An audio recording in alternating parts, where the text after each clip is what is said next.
સરસ્વતી વિદ્યાલય વિંજોલ અમદાવાદ ખાતે બાળકોને વિદાય સમારંભ માટે કર્ણાવતીની પ્રખ્યાત બાયડવાળા ઇલેશભાઈની દાબેલી આપવામાં આવી હતી।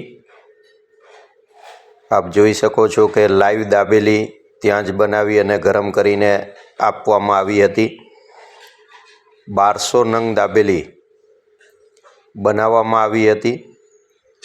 મારા મિત્ર એવા ગિરીશભાઈ માવાણી સાહેબ દ્વારા ઓર્ડર આપવામાં આવ્યો હતો, તો ગિરીશભાઈ સાહેબનો પણ ખૂબ ખૂબ આભાર।